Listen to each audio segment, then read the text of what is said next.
ತಾಲೂಕು ಪಂಚಾಯತ್ ಮಾಜಿ ಅಧ್ಯಕ್ಷರಾದ ಸಾಹೇಬಣ್ಣ ಶ್ರೀರಂತ್ ಅವರೇ, ಮಾನಪ್ಪ ವಾಲ್ಮೀಕಿ ಸಮಾಜದ ಮಾನಪ್ಪ ಯಳವರ್ ಅವರೇ, ಅದೇ ರೀತಿಯಾಗಿ ವಕೀಲರಾದ ನಬೀಸ್ ಅವರೇ, ಅದೇ ರೀತಿಯಾಗಿ ವಕೀಲರಾದ ಶರಣಪ್ಪ ಪ್ಯಾಟೆ ಅವರೇ ಹಾಗೂ ವೆಂಕಟೇಶ್ ಪೂಜಾರಿ ಅವರೇ, ಅವರಿವರು ಅನ್ನದೇ ಈ ಕಾರ್ಯಕ್ರಮದಲ್ಲಿ ಭಾಗವಹಿಸಿದ ಎಲ್ಲ ನನ್ನ ಸಮಸ್ತ ಏನು ಸರ್ವಾಳ ಗ್ರಾಮದ ಹಿರಿಯರೇ ಮತ್ತು ಕಿರಿಯರೇ, ನಮಗೆಲ್ಲ ಗೊತ್ತಿರುವ ಹಾಗೆ ಪ್ರತಿ ವರ್ಷ ಏನು ಹಬ್ಬದ ಕಾರ್ಯಕ್ರಮ ಇರ್ತದೆ, ವೈಭವದಿಂದ ಇರ್ತದೆ, ವಿಜೃಂಭಣೆಯಿಂದ ಇರ್ತದೆ, ಎಲ್ಲರೂ ನಾವು ಸಂಭ್ರಮವನ್ನು ಪಡ್ತೀವಿ. ನಾನು ಮಾನ್ಯ ಪೊಲೀಸ್ ಅಧಿಕಾರಿಗಳನ್ನು ಮನವಿ ಮಾಡ್ತೇನೆ. 2018ರಲ್ಲಿ ಕೋವಿಡ್ ಸಂದರ್ಭದಲ್ಲಿ ಎಷ್ಟು ವಿಷಮ ಪರಿಸ್ಥಿತಿ ಇತ್ತು. ಅವಾಗ ನಮ್ಮ ಊರಿನಿಂದ ದೇವರು ಒಯ್ಯದೇ ಇರುವಂತಹ ಸಂದರ್ಭ. ಇಂಥ ಸಂದರ್ಭದಲ್ಲಿ ಮಾನ್ಯ ಪೊಲೀಸ್ ಅಧಿಕಾರಿಗಳು ನಮ್ಮ ಜೊತೆ ಸಾಥ್ ಕೊಟ್ಟರು.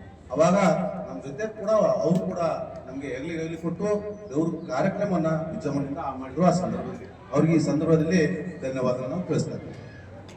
ಈಗ ಪರಿಸ್ಥಿತಿ ಏನಂತಂದ್ರೆ, ಹೋದ ವರ್ಷ ಒಂದು ಸಣ್ಣ ಘಟನೆ ಸಣ್ಣ ಘಟನೆ ಅಂತಂದ್ರೆ, ಈಗ ನಾವು ವಾಟ್ಸಪ್ನಲ್ಲಿ ಹರಿದಾಡ್ತಿರುವ ಒಂದು ಪ್ರತಿ ನೋಡಿ ನಮಗೆ ಗಾಬರಿ ಆಗಿದೆ. ಯಾಕಂತಂದ್ರೆ ಈ ಒಂದು ಧಾರ್ಮಿಕ ಕಾರ್ಯಕ್ರಮ ಇದು ಸಮಸ್ತ ಸಮುದಾಯಗಳು ಇಲ್ಲಿ ನಮ್ಮಲ್ಲಿ ಭೇದ ಭಾವ ಯಾವುದಿಲ್ಲ, ಒಂದೇ ಭಾವನೆಯಿಂದ ದುಡಿಯುವಂತ ದೇವರು ಯಾವ್ದಂದ್ರೆ ಅದು ನಮ್ಮ ಅಲಯ ದೇವರು ಅಂತ ಈ ಸಂದರ್ಭದಲ್ಲಿ ಹೇಳ್ತಾರೆ.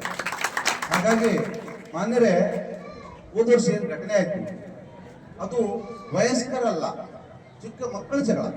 ನಾನು ಒತ್ತು ಹೇಳ್ತೀನಿ, ಇದನ್ನ ತಿಳ್ಕೊಂಡ್ರೆ ಅದಲ್ದೇ ಅದು ಏನು ಜಗಳ ಏನು ಸಣ್ಣ ಹುಡುಗರು ಮಕ್ಕಳೇನು ಮಾಡಿದರೆ ಜಾತ್ರೆ ಆದ್ಮೇಲೆ, ಜಾತ್ರೆಯಲ್ಲಿ ಇಲ್ಲ ಇಲ್ಲಿವರೆಗೂ ಅಷ್ಟು ನಮ್ಮ ಹಿರಿಯರ ಕಾಲದಿಂದ ಸುಮಾರು 200-300 ವರ್ಷಗಳಿಂದ ಜಾತ್ರೆಯನ್ನು ನಡ್ಕೊಂಡು ಬಂದಿದೆ, ವೈಭವದಿಂದ ನಡ್ಕೊಂಡು ಬಂದಿದೆ. ಇಲ್ಲಿವರೆಗೂ ನಮ್ಮವ್ರ ಯಾರನ್ನ ಘಟನೆ, ಯಾರನ್ನ ಗಾಯ ಮಾಡ್ಕೊಳ್ಳೋದು ಉಂಟಾ, ಯಾರನ್ನ ಅವ್ರಿಗೆ ಇವ್ರಿಗೆ ಸಮುದಾಯ ಮಕ್ಕಳು ಹೊಡೆದಾಡಿದುಂಟಾ, ಯಾವುದೂ ಇಲ್ಲ.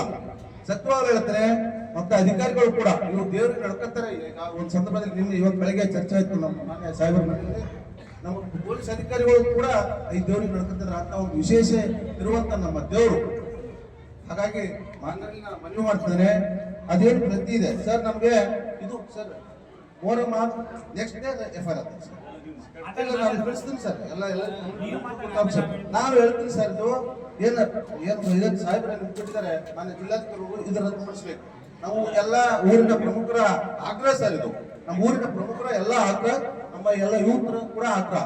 ನಾನು ಸಮಾಜದ ಎಲ್ಲ ನನ್ನ ಏನು ಬಂಧುಗಳೇ ನಾನು ಮನವಿ ಮಾಡ್ತೇನೆ. ಅವ್ರು ಈ ರೀತಿ ಶಾಂತಿ ಸಭೆ ಕರಿತಾ ಇದ್ದಾರೆ ಅಧಿಕಾರಿಗಳು, ಏನು ಘಟನೆಗಳು ಆಗಬಾರ್ದು. ನಮ್ಮ ಒಳ್ಳೆಕ್ಕೆ ಅವ್ರು ನಮ್ಮ ಜೊತೆಗಿದ್ದಾರೆ. ಅವ್ರಿಗೂ ನಾನು ಧನ್ಯವಾದ ಹೇಳ್ತೇನೆ. ನಾನು ನನ್ನ ಬಂಧುಗಳಲ್ಲಿ ಊರು ಬಂಧುಗಳಲ್ಲಿ ಹೇಳ್ತೇನೆ, ಎಲ್ಲ ಯುವಕರಿದ್ದೀರಿ. ಈಗ ಯಾವ ಹಂತಕ್ಕೆ ಬಂದು ತಲುಪಿದೆ, ಸುಮ್ಮನೆ ಈಗ ನಮ್ಮ ಮನೆ ಹಂತಕ್ಕೆ ಬಂದು ತಲುಪಿದೆ. ಯಾರೋ ಜಾತ್ರೆ ರದ್ದು ಮಾಡಬೇಕು, ಅದ ಮಾಡಬೇಕು, ನಾವೇ ಶಿಸ್ತು ನಡ್ಕೊಂಡ್ರೆ ಇದೆಲ್ಲ ಯಾಕಾಗ್ತದೆ. ನಾನು ಹೇಳ್ತೇನೆ, ಮೊನ್ನೆ ಒಂದು ಘಟನೆ ಇತ್ತು ಒಂದು ತಾಂಡದಲ್ಲಿ. ಏನೋ ಒಂದು ಸಾಮೂಹಿಕ ಎಲ್ಲ ಜನರು ಸೇರಿ ಏನೋ ವರದಕ್ಷಿಣೆದಾಯ್ತು, ಜಗಳದಾಯ್ತು, ಎಲ್ಲ ಅವರೊಂದು ತೀರ್ಮಾನ ಮಾಡಿದ ಪೇಪರ್ ಪತ್ರಿಕೆ ನೋಡಿರ್ಬೇಕು ನೀವು. ಯಾರು ವರದಕ್ಷಿಣೆ ತಗೋಬಾರ್ದು, ಕೊಡಬಾರ್ದು. ಅಂದ್ರೆ ಒಂದು ಚಿಕ್ಕ ತಾಂಡದಲ್ಲಿ ತಿಳುವಳಿಕೆ ಬಂದದ, ಅವೇರ್ನೆಸ್ ಬಂದದ. ಏನೇನು ವಿದ್ಯಾವಂತರಾಕಿಸಿ ನಾವುಗಳು ಕೂಡ ವಿದ್ಯಾವಂತರಿದ್ದೀವಿ. ನಾವುಗಳು ಕೂಡ ಹಬ್ಬ ಮುಗಿಯವರೆಗೂ ನಾವು ಯಾರು ಕುಡಿಯೋದು ಮುಟ್ಟೋದಿಲ್ಲ ಅಂದ್ರೆ ಅರ್ಥ ನೋಡ್ರಿ, ನಿಂತು ನೋಡ್ಬೇಕು ಇಡೀ ಜಗತ್ತು ಎಲ್ಲ ನಮ್ಮ ಸುತ್ತಮುತ್ತ ಜನ. ಅಂತ ಒಂದು ದೊಡ್ಡ ಹಬ್ಬ ಆಗ್ತದೆ ಇದು. ನಾವು ಯುವಕರು ತೀರ್ಮಾನ ಮಾಡ್ಬೇಕು. ನಾವು ಯುವಕರು ತೀರ್ಮಾನ ಮಾಡಿದ್ರೆ ನಾವು ಈ ಪರಿಸ್ಥಿತಿ ಬರ್ತದಿಲ್ಲ. ದಯವಿಟ್ಟು ಯುವ ಸಮುದಾಯದಲ್ಲಿ ನನ್ನ ಕೈ ಜೋಡಿಸಿ ನಾನು ಮನವಿ ಮಾಡ್ತೀನಿ. ನಾವೆಲ್ಲ ಒಂದು ತೀರ್ಮಾನಕ್ಕೆ ಬರೋಣ, ಎಲ್ಲರೂ ತೀರ್ಮಾನಕ್ಕೆ ಬರೋಣ. ನಾವೇ ಜೊತೆಲಿರ್ತೀವಿ.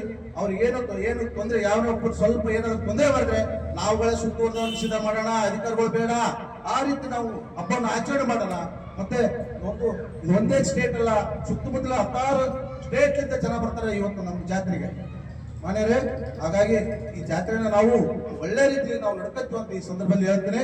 ಈ ಜಾತ್ರೆಗೆ ತಾವು ಕೂಡ ಸಹಕಾರ ಕೊಡಬೇಕಂತ ಮಾನ್ಯ ಅಧಿಕಾರಿಗಳಲ್ಲಿ ಮತ್ತೆ ಹಿರಿಯರಲ್ಲಿ ಮಾತನಾಡ್ತೇನೆ. ಎಲ್ಲರಿಗೂ ಬೆಳೆದಾರೆ.